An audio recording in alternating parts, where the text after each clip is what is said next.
Yes, McGrath comes in. It's on its way. It's there. The miracle on grass. Owen with a kick to full forward. Cloak, not quite.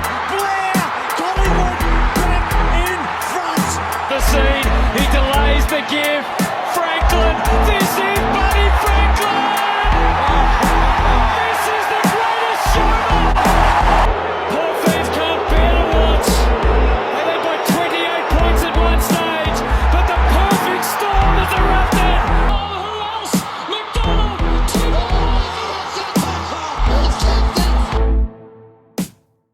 Round 16 of the AFL season was one that was far from predictable, at least the first few games, and everything else seemed to kind of play how we thought they would play out, like we thought they would. But what a round this was when it comes to action, when it comes to speckies, when it comes to goals, Donnie.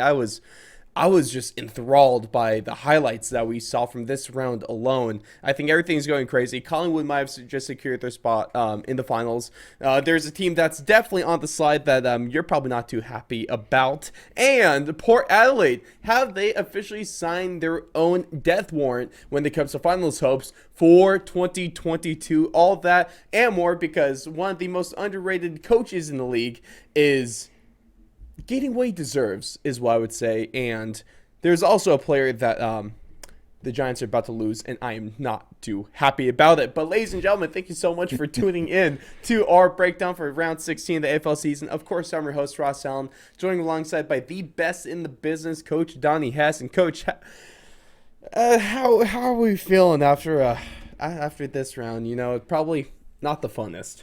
That was a fascinating round of footy.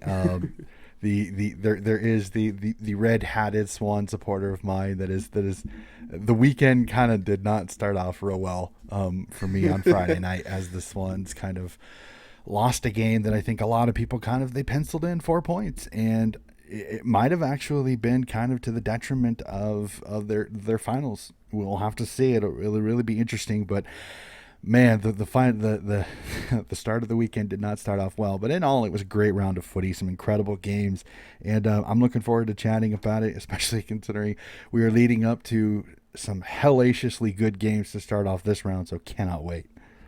I think literally the game of the year, at least up to this point, is going down on Thursday, which is going to be nothing short of incredible, and I'm beyond excited about that one. But what we got for you guys today, we're going to take a look at a big coach getting re-signed and a big player on the move as well. We're going to take a look at how big the finals picture still is. Take a look at a guy that maybe deserves a little bit more than essentially a slap on the wrist for his actions this round, and the person or team that has the most pressure on them going into round 17 of the AFL season. But of course, you can catch everything over on our website at thefourthandlong.com.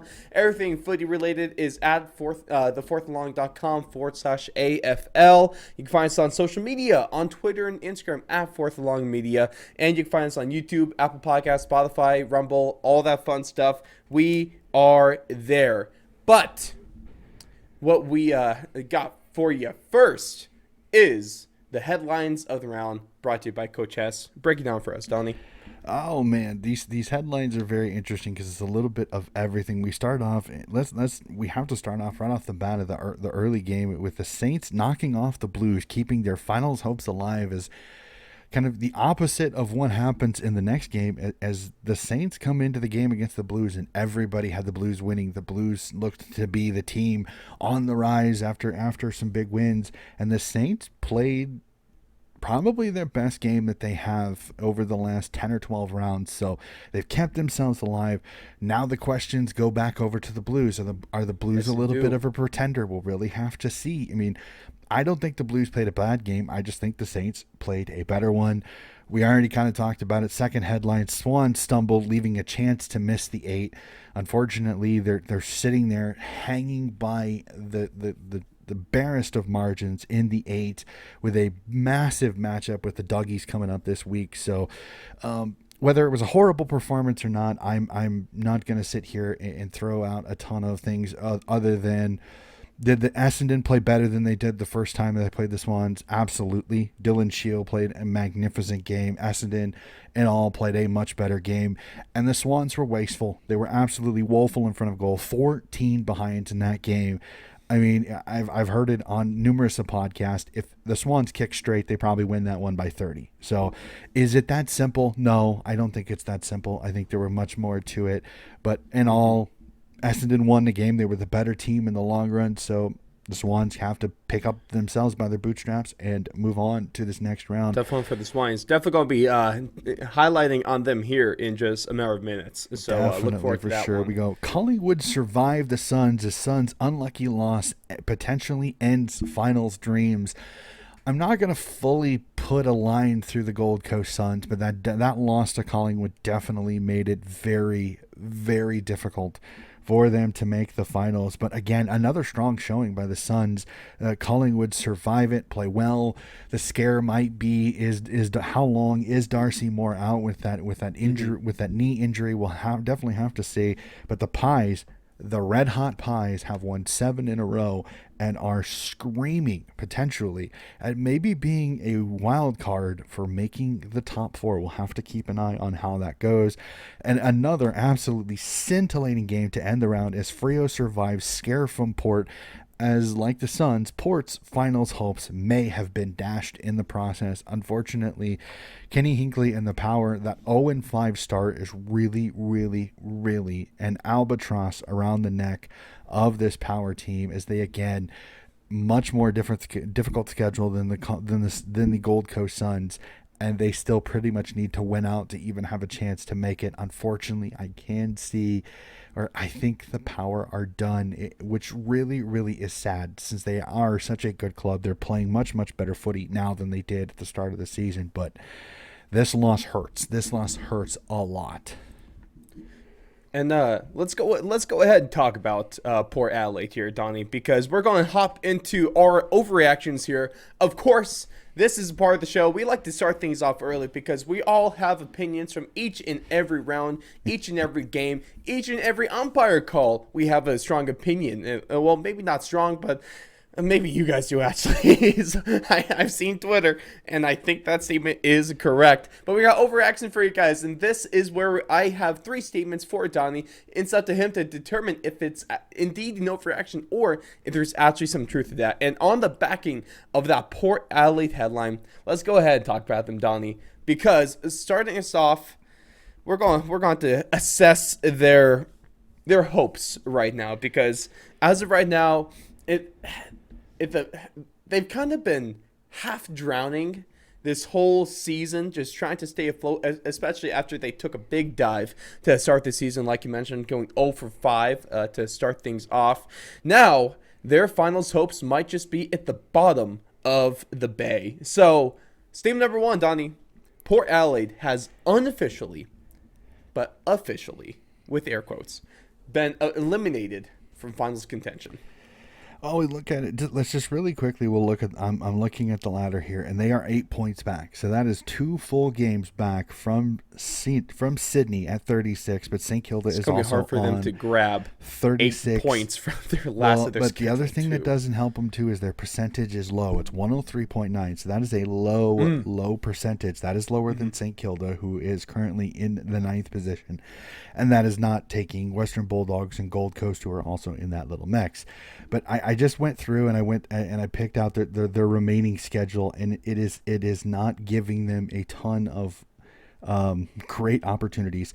You have GWS this week, which I mean, the GWS supporter here, as much as I say it, I'm Port is probably going to go in favorites in this game. That's but 4 for Port. here's the issue that then I have with Port Adelaide's schedule is you get Melbourne at the MCG.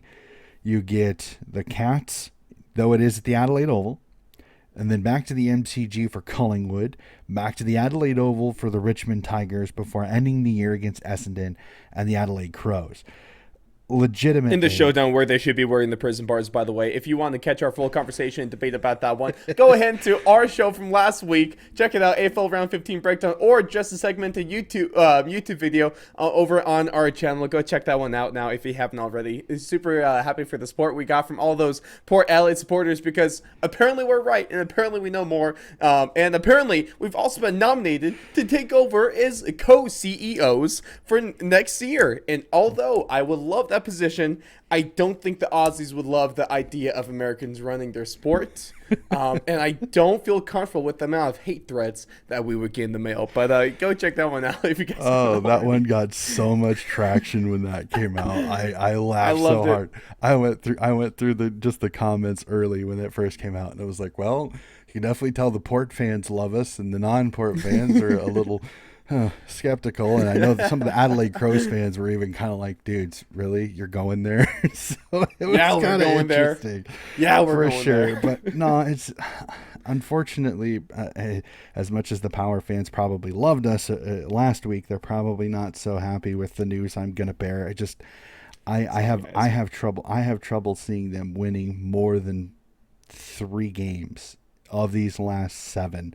And that's not going to get you into the finals unless everybody in and around you absolutely fall apart. I'm gonna say this is not this is on par. I think Port Adelaide unofficially, mathematically, they still have a shot. I think they're you can put a line through them when it comes to making the finals, unfortunately. Realistically, too. So, I mean, Port Adelaide has to win at least 3 games. The Swans drop at least 5 games, or probably at least you got 7. You got 7 games left, meaning just that Swans would have the Swans, St. Kilda, Western Bulldogs, Richmond, all those teams in that little area would have to drop. Even Gold Coast, at least 3 games in that process. Pretty much 4 to get in. Because of the 4 losses, the 4 teams that most likely you're not going to win. And unfortunately, one of them is one of those opponents, and that's Richmond. Yeah. So sorry, Port, and maybe sorry for Ken Hinckley as well. But we're not done talking about good old Coach Ken, because he's going to be brought up in a later conversation when we get talking about possibly a coaching carousel taking place this offseason. But going to statement number 2, Donnie, is that the Swans are the most overrated team currently in the finals. Oh, boy. And to be fair, it kind of hurt me to type this one for you. But also, I put on the docket, but I still really want to see your thoughts. And I know that there's a few people wearing red and white that are very fascinated by what I say on this. Overrated, I think, is a little bit of hyperbole that's used way too much. I don't think they're overrated. You don't make a final spot. You're not in the top 8 in the finals if you're overrated. Like this isn't round week 2 of the college basketball season when you're being ranked a majority off of the previous season's winnings and wins and losses. So you're rated 5th, but you haven't played anybody. Like this is not the same. We are 16 rounds into the season. Sydney has enough wins that they are currently on the ladder in the finals. So I hate using overrated. Are they a team that's the most vulnerable? If you adjust it to, are they the most vulnerable right now that's in the 8, I would say that's not an overreaction, because their inconsistencies from how bad they can play to how good they can play is far bigger than most of the teams that they are around. So that's kind of like, I hate using the overreaction word. So if you adjust that word to most vulnerable, are they the most vulnerable of the teams there? Yes, I would agree with that. Overrated? No, they're not overrated, because at this point of the season, you can't be overrated.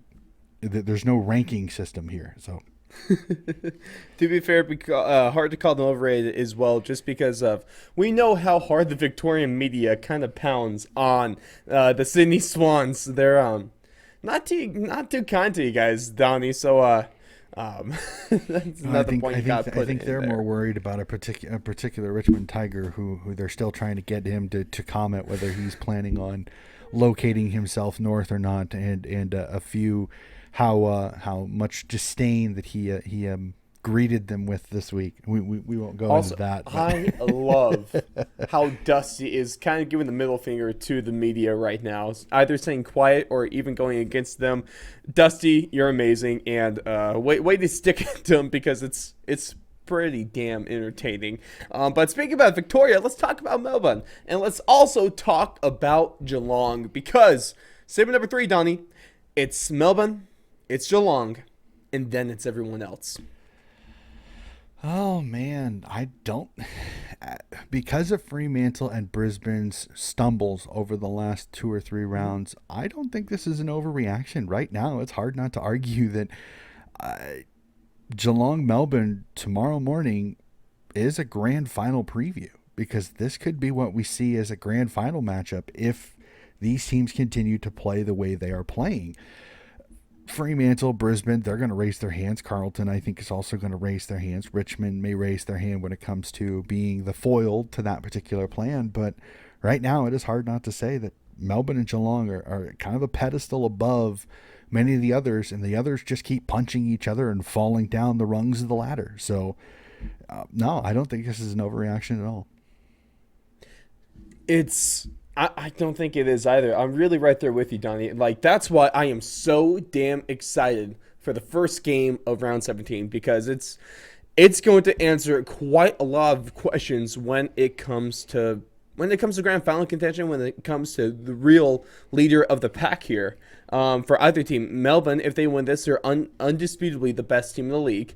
But if they lose this and Geelong wins, then we got to almost have to put a little bit more respect on what Geelong's been receiving so far this year. So that's why this is a Geelong club that is ticking along. They're tied with Collingwood for the longest winning streak in the league. It's 7 games right here.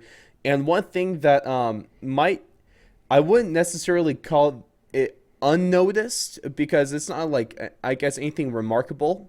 But one thing that has been aiding Geelong is one thing that might not be talked as much of their offense, but of course their offense has been amazing this year. Their goal scoring has been amazing this year. But their defense has actually held up for the most part as well. And so that's really maybe the thing going for them. That's why they're able to contend with Melbourne, who has an unbelievable defensive side of the footy, but also has the offensive firepower to make teams pay for not being able to score against them. So I think these are two of the most grand final ready teams, or maybe the teams that play the most, I guess, close to grand final footy currently. You know what I mean. You know exactly what I mean. Mm-hmm. No, some people might not know what I mean, but Donnie is able to he's able to translate my ramblings as an American that still doesn't know is all that much about footy, if we're being honest here. But I just love this game. This game is going to mean everything. This game probably determines the grand final. I don't think that's exactly hyperbole.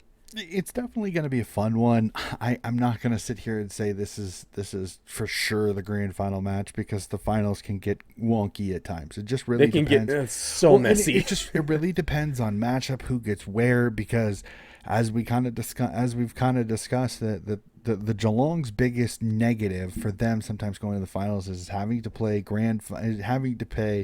preliminary finals or grand finals at the MCG, which is not their home ground, against teams that play. Another topic that we covered last round about how they got screwed over by the schedule makers. And Donnie definitely had a little bit to say about that one, so you can check it out. We actually put a short on that one as well on YouTube to go alongside with the full show. So go ahead, like I said, YouTube, check that one out. Donnie, go and keep plugging, because apparently I'm on a roll tonight. So keep teeing them up for me, because I'm loving it. I love it. No, so it'll be fascinating. It's going to be a heavyweight matchup. It really is, and it could make or break the way the top of the ladder names out. Because if Geelong gets a win, it throws everybody back a little bit into the mire. So it'll be very, very fascinating. Come about 8 a.m. at least over here, about 9 or 10 p.m. over there, is what's the ladder look like after the Geelong Melbourne game ends? just another reason why you guys should stick along till the end to catch our tips for this game and the rest. I definitely have a bit of a bold tip of the round here that you guys are going to love, especially when it comes to going heavily against the tipsters' choices according to the AFL.com website. But let us know your thoughts on these overreactions here, if they're overreactions or not. Is it Melbourne, Geelong, and everyone else? Are the Swans the most overrated team in the finals? And has Port Adelaide been kicked out of finals contention? But like I said, especially with Port Adelaide, we're going to talk about Ken Hinkley, okay? And we're going to talk about some of the other coaches around the league, because it's time to take a look at the potential coaching carousel that is going to take place this offseason. And I am excited because I know for a fact that the GWS Giants are going to be well a part of that carousel. And I think there's some good names that they can definitely get their hands on. But what is going to lead us to that is, before we get to what the blank for this episode, we're going to take a look at a man that absolutely deserved what he got this week, and that is Stewie Dew gets 2. He's extended for a couple seasons, and also I kind of took a little bit of what's the word? I really hate that when you try to. It's such a simple word. It's such a simple word, but you can't think about it. Give me some descriptors. See if I can help you out here. Well, an inspiration from Coach Donnie with his headlines. There we go. I can talk, ladies and gentlemen. I do it all the time. You think I'd be better at this point, but apparently not. But I took a little inspiration from Donnie, going with Stewie Dew. Little headline kind of, and I thought you would roll with this. Stewie Dew gets 2, and I think the thing I like the most about this is the reaction that this news got. It seemed like pretty much everywhere you looked, everyone thought it was a good deal for the team, for the coach. They're all happy with it. And it's so well deserved for Coach Dew as well, because he hasn't necessarily been handling the longest stick when it comes to having to manage this Gold Coast Suns team, when it comes to having to manage their list, when it comes to having to manage their injuries, their opponents. But he's done a great job with it, and I really think he's been doing everything the AFL would want him to do, especially with this kind of being a pet project of the league with their Gold Coast expansion. And he definitely deserves this. I think it's a great move. The only reason I don't like this move is because that means GWS isn't going to even have a chance to get him. But that's just me being selfish. Johnny, your thoughts on this? Well, I remember we were talking on one of the podcasts. I think it might have been the last podcast, and I said you said the most underrated player, and I said I want to adjust it, and I want to say the most underrated coach would be Stewie Dew.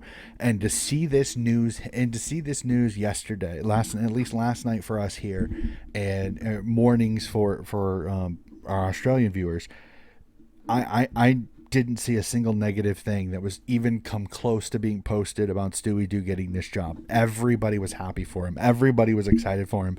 Many of these fans, not Suns fans. Very few Suns fans for the ones that were commenting on it. So it just shows you that the effort and the ability of Stewie Dew to make the Suns relevant, to bring a young rabble of players together, and he's really made something out of that group to where, I mean, as we say, the previous 2 weeks, they fall by 2 points in both of those games. They win both of those games legitimately. We're talking right now the Gold Coast Suns potentially being in the finals. How crazy is that?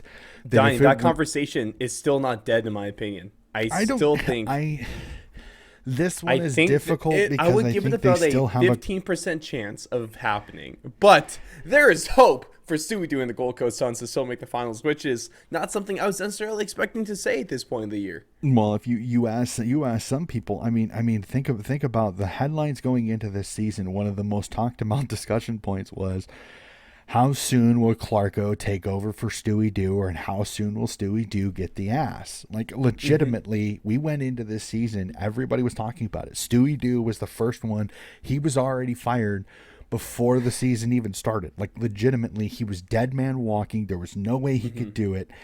And they've literally put the proverbial middle finger to the AFL and to all the people talking about that.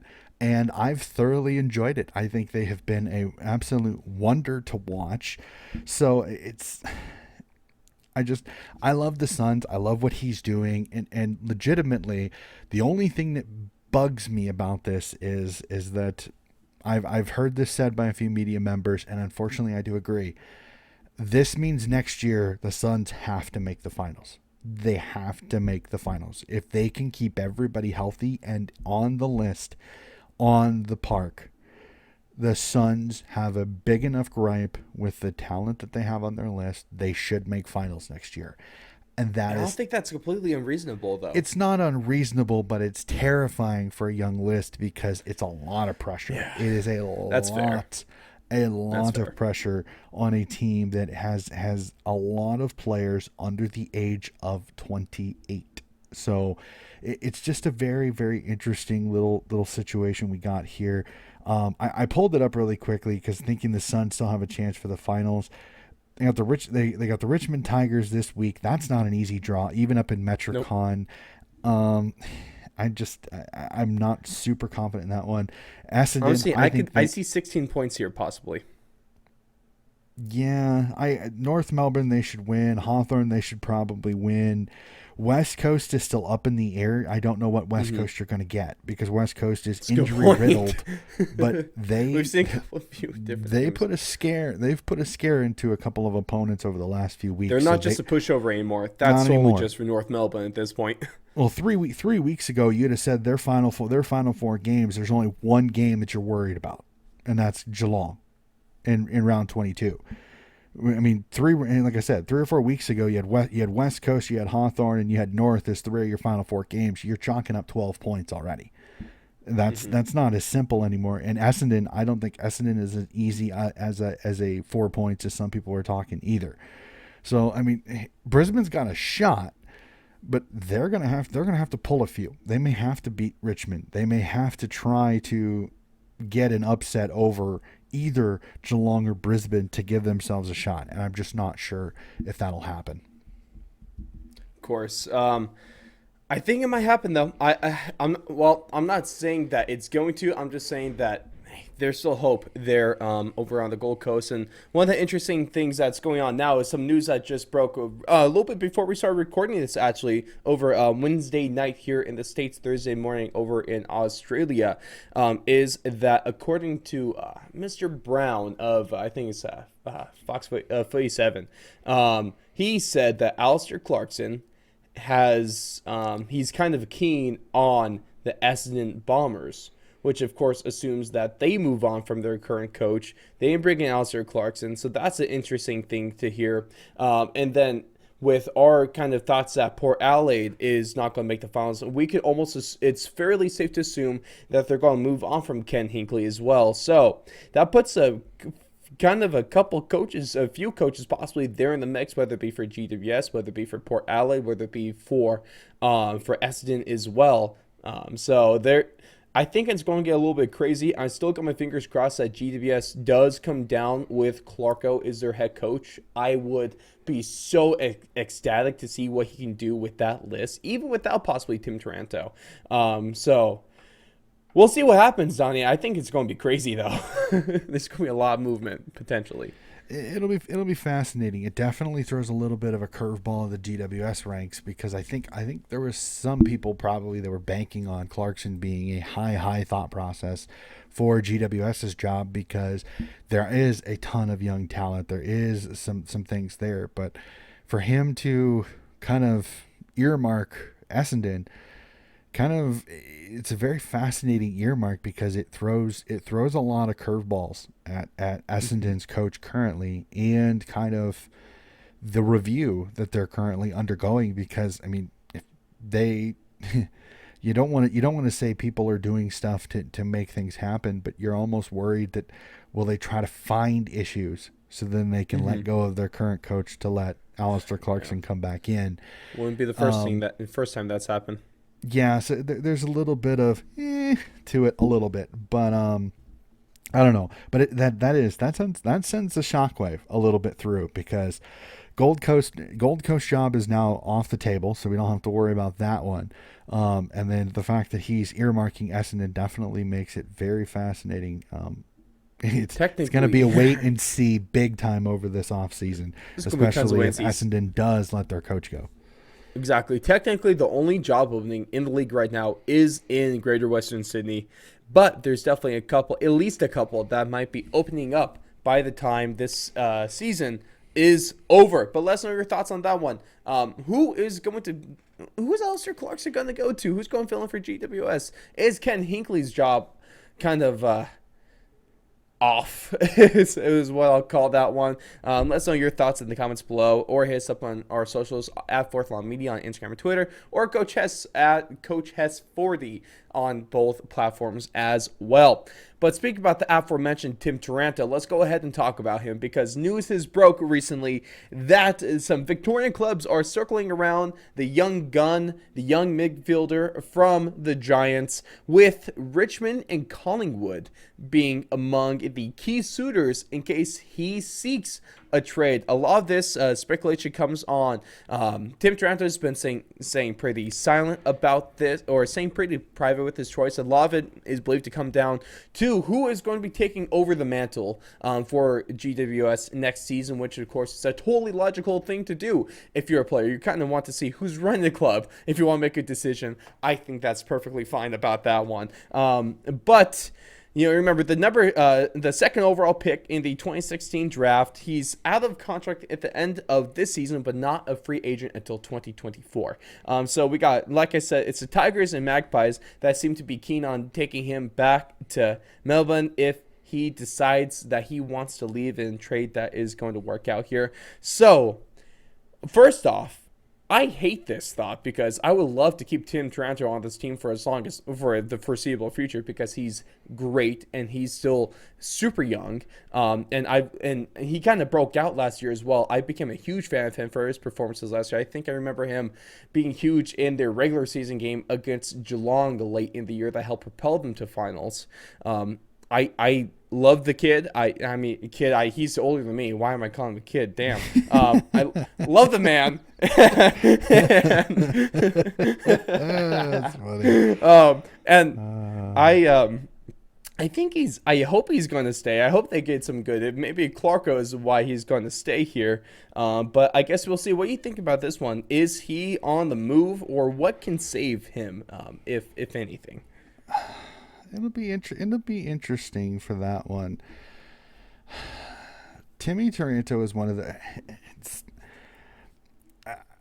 My thing is, I see a high possibility he hits free agency, because GWS just runs into is that they have so many young, talented superstars that they got to pay. Sign some people. Eventually, you just can't pay them all. The crazy thing about it is just how many GWS players that were drafted by GWS now find themselves in different places purely because of this.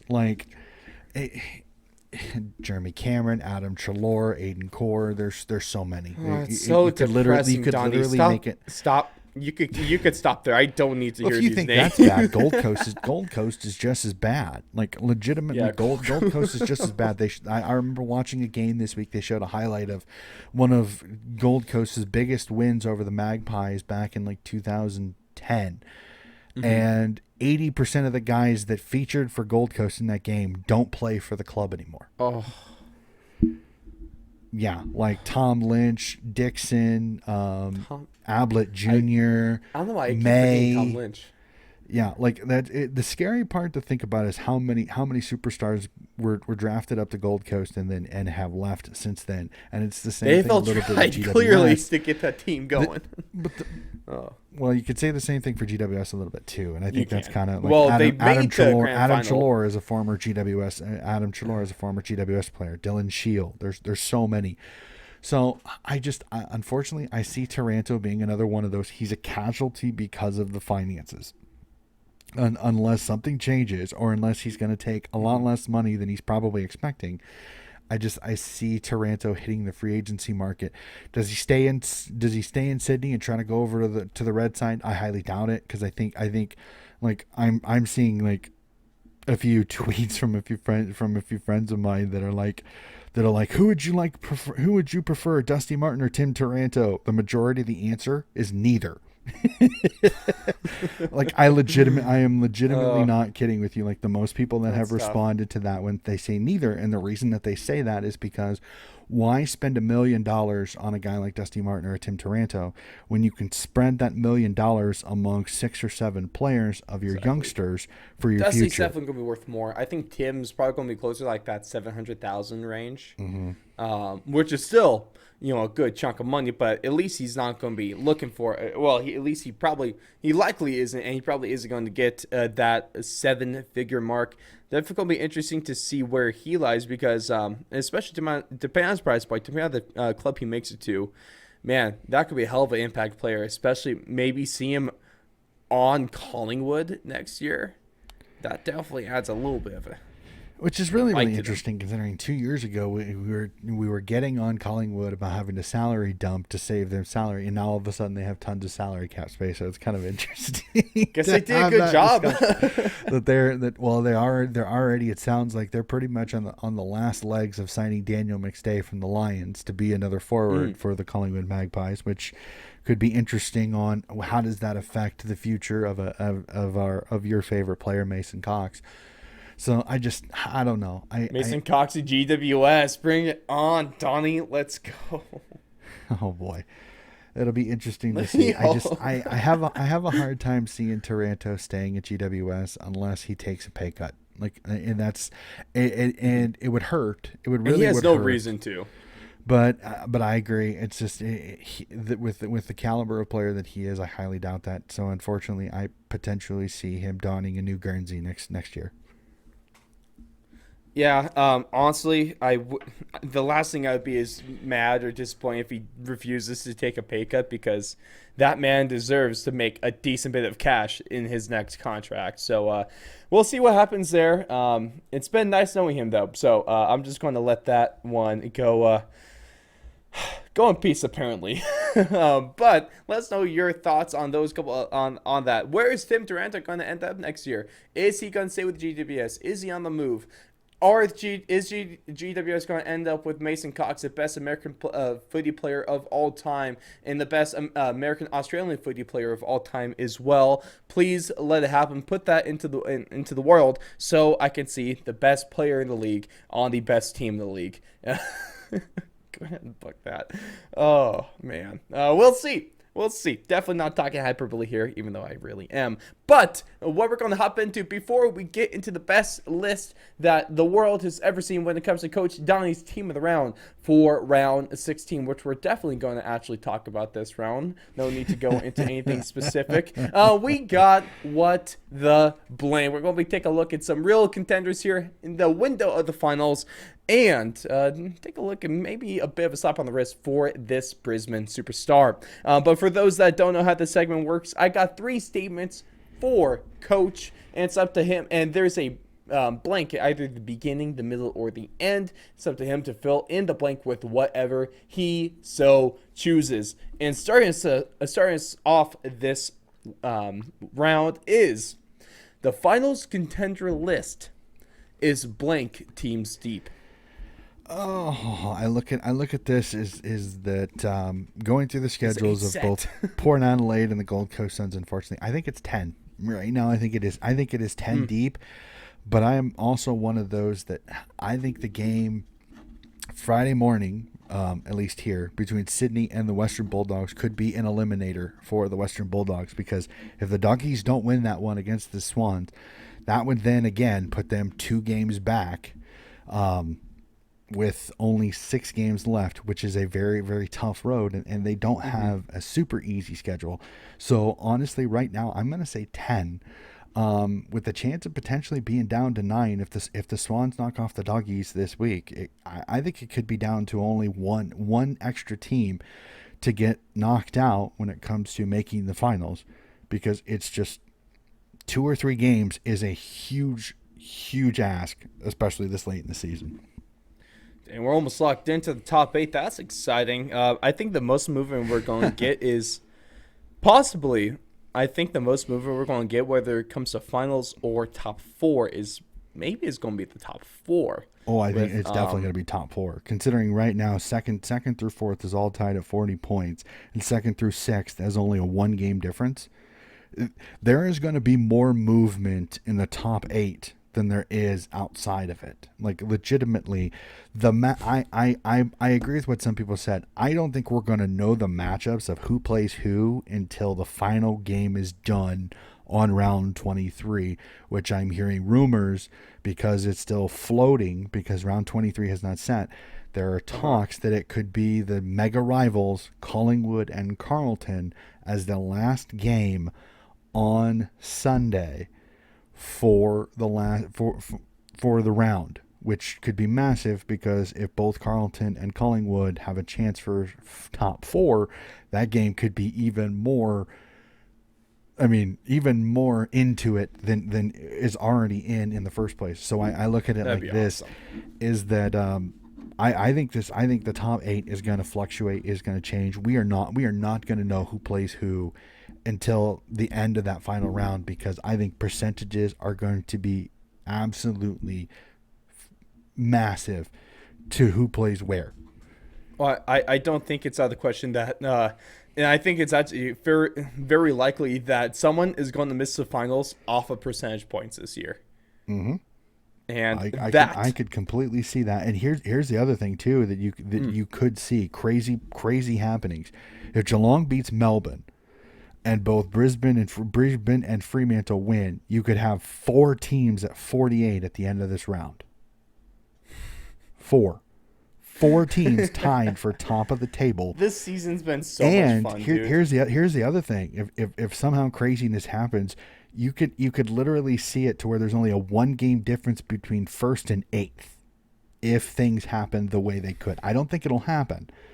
But look at it. You look at it right now. It's 36-48. That's only a 2-game difference. If Melbourne loses, which brings them back to 44, and you have 48, and then, like I said, Carlton or Collingwood lose.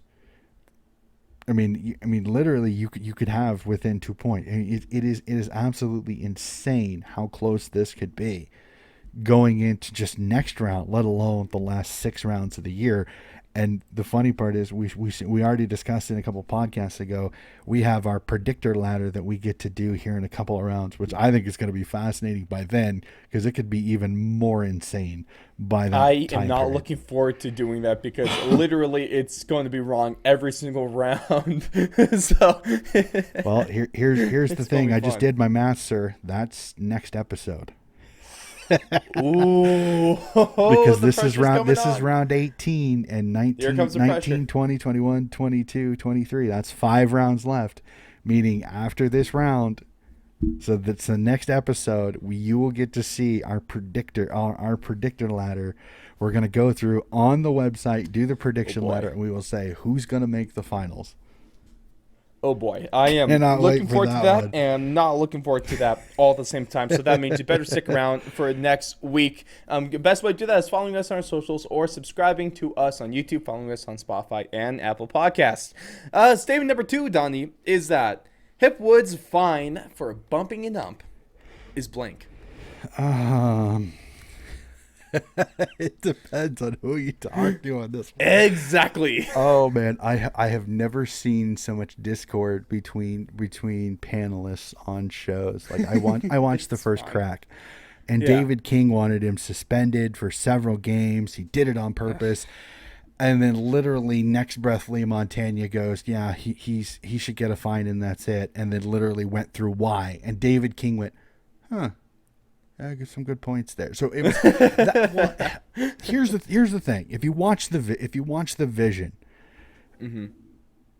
you can see it both ways. You can legitimately, Yeah. on what hat you want to wear, argue both sides of it. You could say, well, Hipwood intentionally pushed the umpire intentionally pushed Bailey Williams into the umpire to get free so he could have a mark.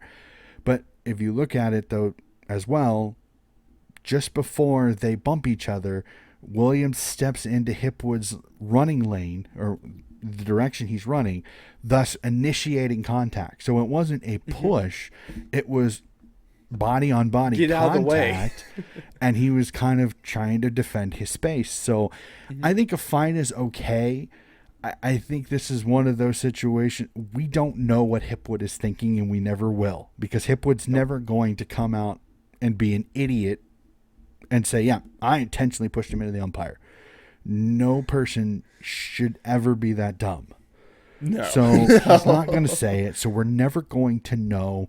You can't prove it. There's enough doubt there. You can't hang the guy for something you can't prove. The fine is okay. Just tell him, dude, next time you're around the referee, just try not to do that. Like, it's legitimately the only thing they can do in this situation.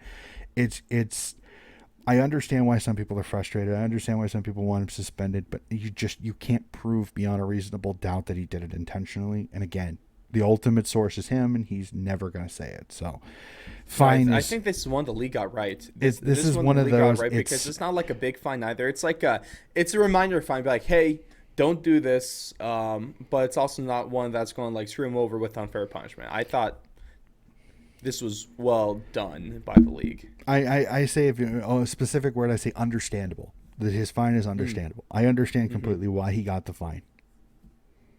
Yeah, I'm right there with you. I think the league, this is one of those where the league got this one right. And they've actually been doing a decent job the last few rounds when it comes to umpiring and I guess maybe player punishment.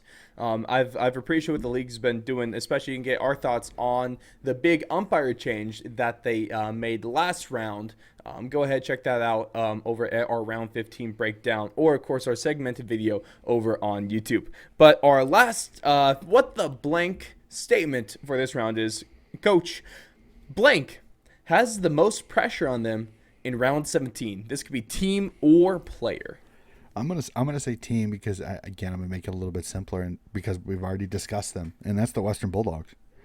Because as I just said previously, I think this is their make or break game of the year. If they want to make finals, they cannot lose this game to the Swans this week. Cannot lose this game to the Swans at all. Because you lose this, you put yourself 2 games back of the top of the final spot. That is a massive gap to try to make up. So if I'm the most under pressured team this round is the Western Bulldogs. The question is, will they be able to handle it, and what type of Swans teams do they get? Because usually when the Swans lose a game like this, Horse runs through them like oh my gosh, like he will bounce back into them. They bounce back. I don't want to be the Doggies if Horst gave them the spray that I think he possibly could. The Doggies may get a red-hot and very angry Swans team come Friday night in Sydney. So most team under pressure, Western Bulldogs. Now, we know it's a bit of a different situation for either team pending a loss. If the Doggies lose this one, it's all likely that they are eliminated from finals. If Sydney loses this one, they still have a good chance to make finals. So even though that the Doggies might have more pressure than the Swans, what would you say it is for Sydney going to this game? How much pressure would they be feeling? Well, you have to say Sydney's under a ton of pressure, too, because they're the bottom team of the ladder A. They're the team everybody's going, they're the most under pressure. But here's the thing, and I've stated it a few times to a few people, is that if you look at their run home does have some winnable games that, honestly, if you're the Swans, you have in your back pocket a little bit. That these games aren't so make or break it now. Like, the Western Bulldogs, yes, is a tough one. You got to go out to Fremantle in your next round, but then you get the Adelaide Crows, which most likely, like I said, you're going to be favorites. The GWS Giants, you're most likely going to be favorites, though it's a derby game, so you never know what's going to happen. All the derby means is that it's going to be a super fun game to watch. The almost automatic 4 points with the North Melbourne Roos in round 21. So after they get past Freo next round, they're looking at 3 games that you would honestly, as a Swans fan or even a neutral, say there's most likely 12 points right there. You're most likely sitting and watching 12 points. Now, we just saw them lose to Essendon, so you never can bank anything. But you look at it for the normal, what you would think, there's 12 points there.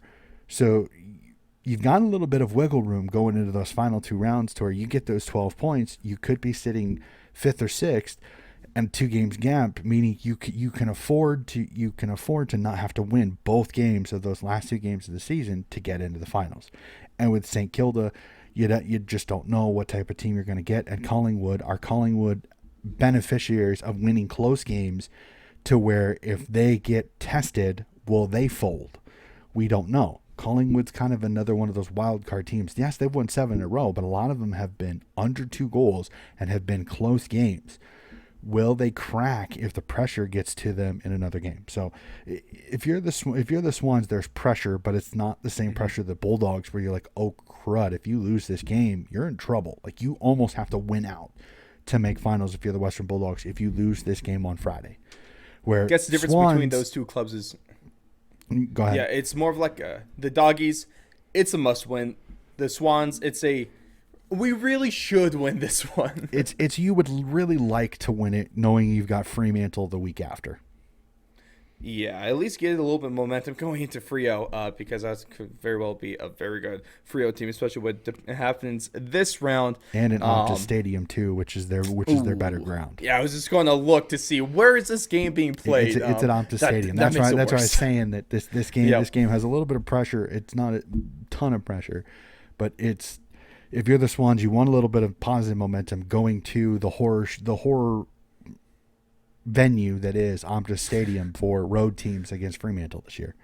Yeah, it's not great. More of a haunted house, if you would. But that's going to do it for What the Blank this round. Let us know your thoughts. How long is the current finals list? Did the league get things right when it comes to Hipwood's fine for bumping an umpire? And who has the most pressure on them heading into round 17, whether it be a player or a team? But before we get to our crazy tips for this round, let's take a look, because they're going to be crazy no matter what. I haven't even seen his. I just know it's going to be a fact, because there's some tough ones to make this round. But before we get there, we are going to make sure we get Coach Donnie's tip of the round, the best list that you will hear across either sea, from shore to shore across the massive Pacific Ocean. Donnie still has the biggest and best list. Donnie, you're not compensating for anything, are ya? And let us know your thoughts and who made the prestigious team of the round list for round 16. Yeah, so inside joke, before the podcast started, I became aware we did not do my team of the week last round, and I feel horrible. And unfortunately, for that one. For those that follow me on Instagram, I'm going to try to get the team of the week out earlier before the podcast comes out. So in case that ever happens again, you still have that out there. I need to get it on Twitter as well.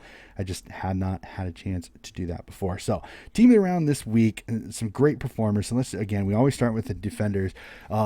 Western Bulldogs, again, this guy is always on the list. If it's not Caleb Daniels, it is Bailey Dale. Bailey Dale, again, continuing great performance on the backside for the Doggies. They may not have the strongest defense, but this young man definitely plays some great minutes for the Western Bulldogs.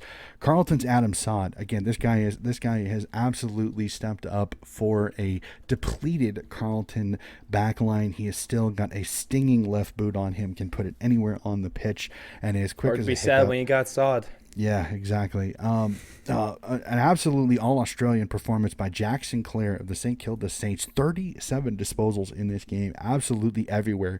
It showed that why the Sydney Swans tagged him in the game, where he only had 19 touches in that game. So it shows his impact on it. This young man definitely burned me as a Swans fan, and that is Essendon's Nick Hind with the game-winning goal for him. Hind had an incredible game, playing much better footy as the season has gone on. Former Swan and Adelaide Crow standout, Jordan Dawson, another great game by the youngster, the defender from the Crows. And last but not least, from the Port Adelaide Power, Ryan Burton with the final defensive spot on the starting lineup. We go to the ruck. Mr. Paddy Ryder, the ageless wonder that is Paddy Ryder, continuing to play great ruck there. for the St. Kilda Saints. We jump to the midfield. We had some incredible performances. So many multiple goal kickers in this group here. We start off Essendon's Zach Merritt with an incredible game for the Essendon Bombers. Sydney's Chad Warner having himself a day with 3 goals in this game, even in a losing effort. Melbourne's Christian Petrarca. I mean, it's Petrarca and Oliver. One of those two most likely is going to get a spot out of the Melbourne Demons because those two are absolutely incredible. I'm going to give a tiny tip. This one is kind of a smoky a little bit for this group, and that's Josh Dacos from the Collingwood Magpies, kicking 3 goals from the midfield for the Pies, being able to help them get a big win over the Gold Coast up at Metricon Stadium. And showing the improvement, West Coast Eagles' Tim Kelly with an incredible performance for the Eagles, showing that the Eagles, though they were down a lot, have started to kind of find their footing when it comes to their footy. So keep an eye on the Eagles as the season goes on. We jump to the forwards. A ton of goal kickers in this. Starting off, Charlie Cameron in the first game of the round had a field day. In the first game of the round, we jump to it. The pair from Geelong, Jeremy Cameron and Tom Hawkins, absolutely lit up the North Melbourne Roos. This doesn't shock me, but you can't not put both of these prestigious gentlemen in the top. A gentleman. Didn't Tom outscore the Roos in this one? Yep, 39-32. Yep. The shade from the Channel 7 or the AFL website was pretty good. It was 39-32 was the final score between the two of them. Hawkins had 39 and the North Melbourne Roos combined had 32. That was pretty funny. A huge shout out to this one, and I'm going to give Stewie Doo a little bit of credit here. Gold Coast Isaac Rankin. He is finally starting to play the way I think a lot of people saw this young man going to be able to be a player for the Gold Coast Suns, absolutely putting the Suns on his back, playing incredible footy right now. Isaac Rankin of the Gold Coast Suns. A 4-game player, Callum Brown from the GWS Giants, steps into the wet and kicks 4 goals for the Giants, helping the Giants in their game. And last but not least, this man is an absolute beast when he wants to be. The problem is he doesn't want to be a lot, and that is Rory Lobb of the Fremantle Dockers. The one player on the Fremantle Dockers that frustrates me, because when he wants to play, he can be the toughest matchup in the entire competition. And then there's games I don't know if he doesn't feel it or what. I don't know. Now, here's the funniest part about my team of the week. This was not done intentionally. The next 3 players, all on the bench, are all Fremantle Dockers players. And that is Jordan Clark, Jordan Aish, and Sean Darcy are the defender, midfielder, and ruck. Again, Fremantle. Got something? Tell me, Donnie, you secretly a Frio supporter? You ditching the Swans? No, you just can't deny they had incredible performance in that game against Port Adelaide, and great performances by all of them. They were just a little bit short from the starters, but all 3 of the 4 bench players were Fremantle Dockers. And last but not least, off the bench is Tim Membry, the St. Kilda Saints forward, kicking 4 goals in this game and helping the Saints get a big win over the Carlton Blues. And that, ladies and gentlemen, is my team of the week. It is out on Instagram. I need to get it out on Twitter. I'm kicking myself a little bit, but I will try to get that out here in a little bit, hopefully before the podcast goes live.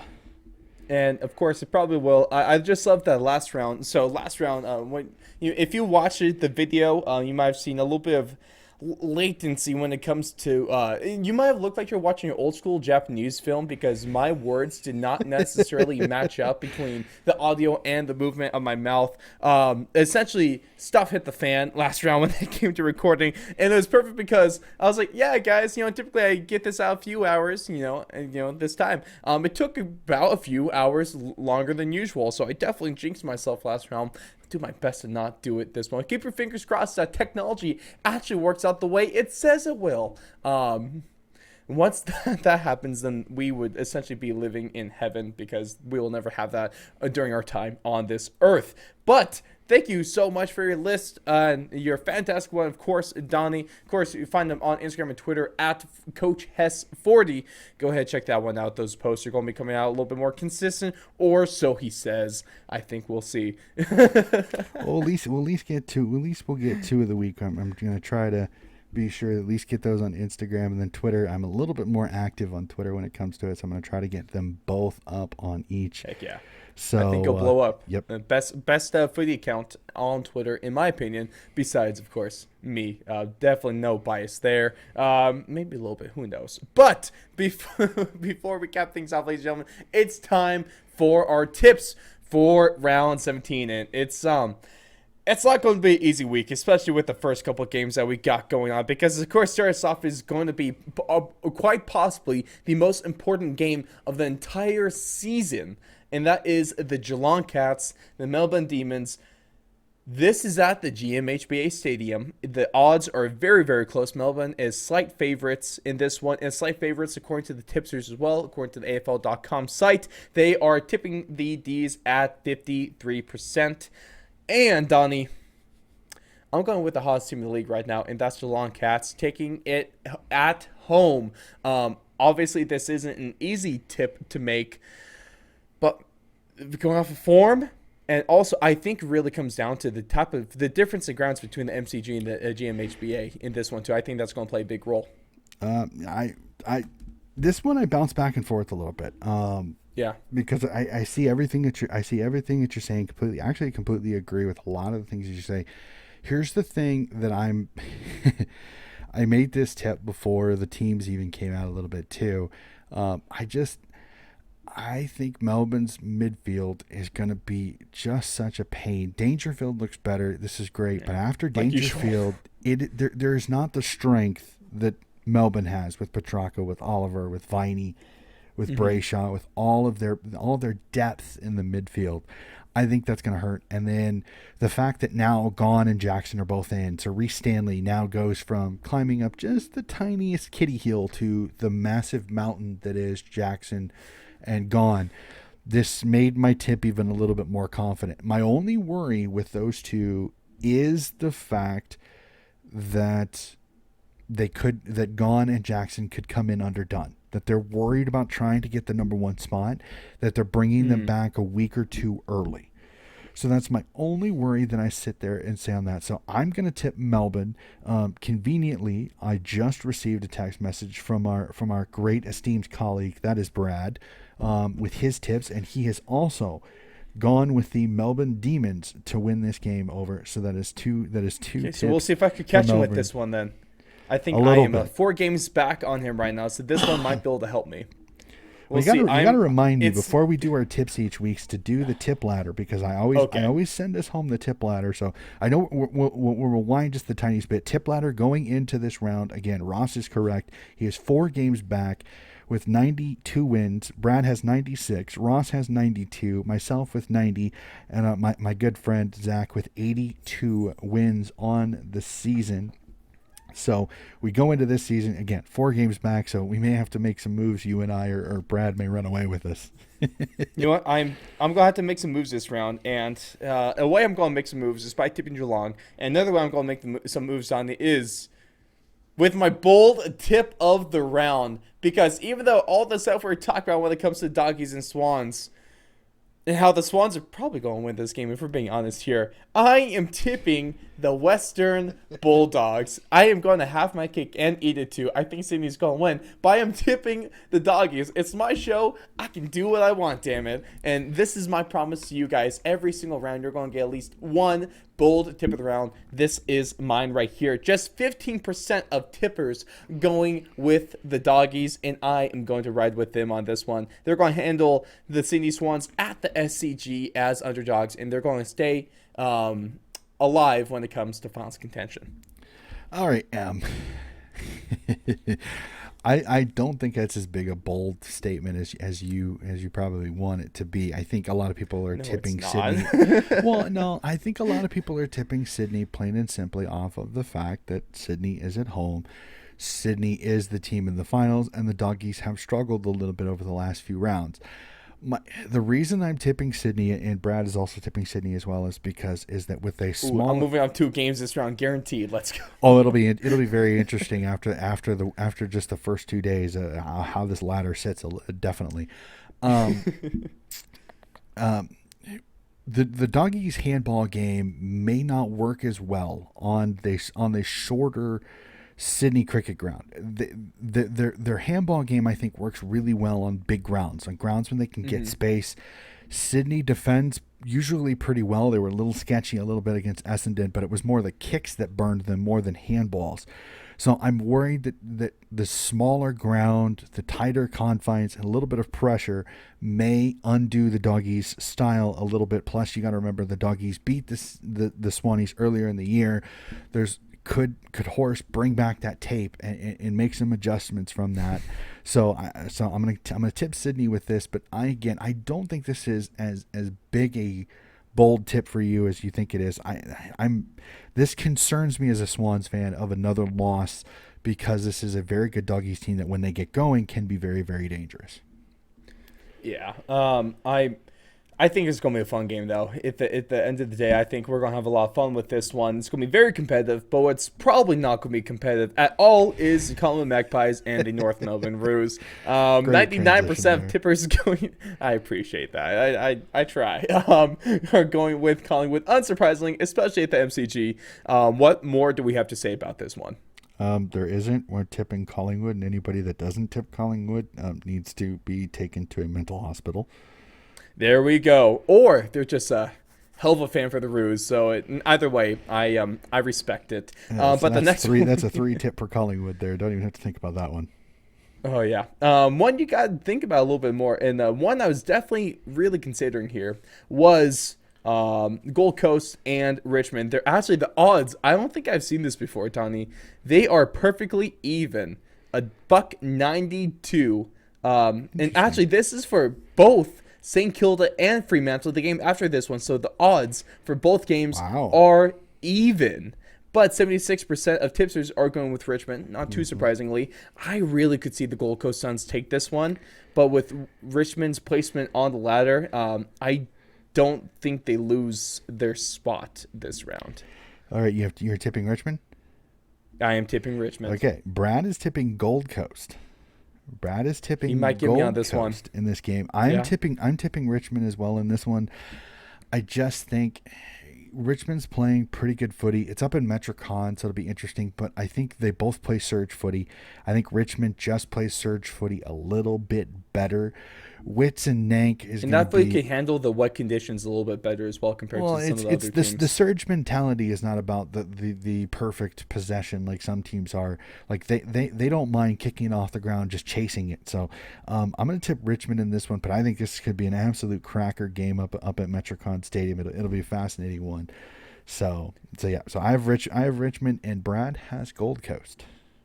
Now the next one, if it was at Optus, I'd have such an easy time tipping this one, but is at Marvel, especially given what we saw from St. Kilda last round. It definitely made tipping this game a little bit harder. I am ultimately going to go with the Freo Dockers over the Saints, but I could easily see the Saints pull this one off, given the Saints team that we have seen and the Fremantle team that we've unfortunately seen for those Freo supporters. This will be fascinating to see this one. I had some trepidation on this one because I thought Did the Saints have that great performance against Collingwood and Carlton?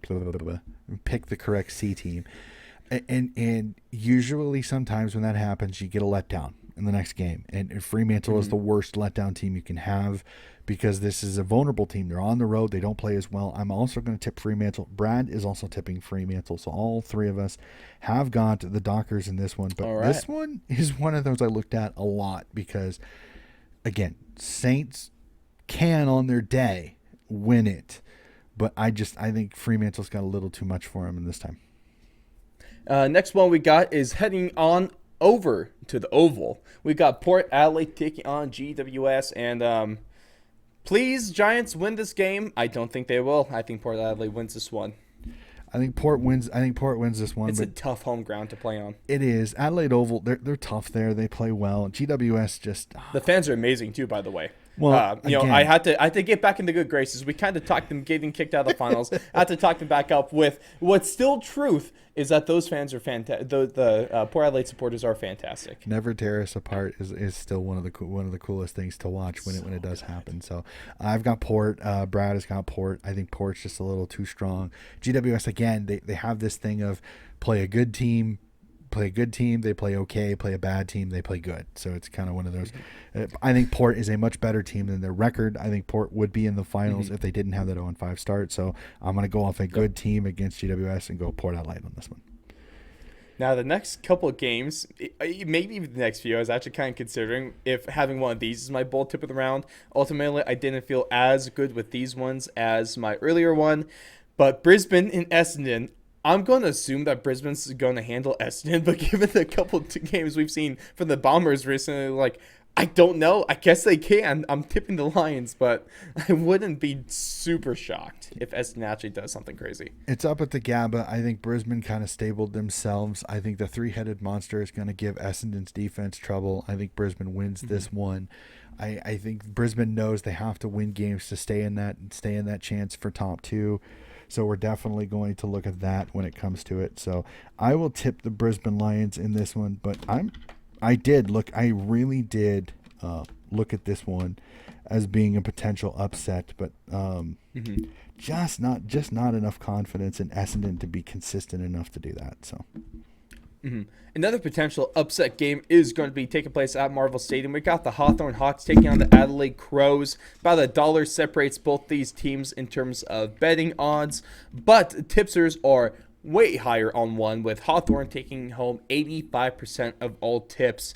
I think that if Adelaide plays the game that if they can play to their potential, they can win this one, but I see Hawthorn taking this.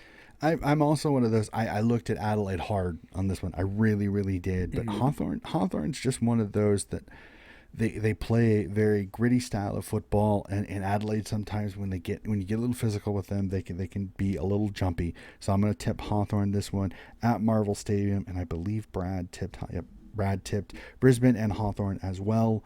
So. Great. Well, maybe I might be able to get a couple. I might be able to get a few games on him this round. There's a good possibility. Potentially up to three. Could be a lot of fun here. The last game I'm sure we're all agreeing on as well is Carlton over the West Coast Eagles, even though I do think that West Coast could make this a lot scarier than it should be for those Blues fans. And hell, they might even be able to pull the ultimate disappointment this one. I don't think that's out of the picture. I'll tip the Blues, but man, I'm a little bit weary of this one. Legit raised my hand. I had West Coast for about an hour. Legit. Nice. I legit had West Coast for an hour. Don't hate that. I thought about that. I ended up tipping Carlton. I'm going to stay with Carlton because their injury list for West Coast got a little bigger. They have a few injuries there. But if they didn't have some of the guys out that I thought they were going to have in for this game, I seriously, at Optus Stadium, would have tipped West Coast because this is a danger game for the Carlton Blues because West Coast, they have literally no pressure on them at all. They can just go out and play footy, and that's a dangerous team, especially with a Carlton team that they're still trying to survive to get to top four.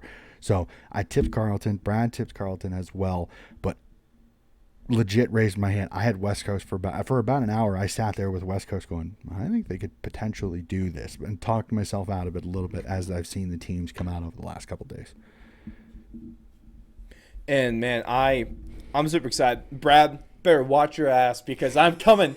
3 games are going to be made up this round alone, so you better stay wary.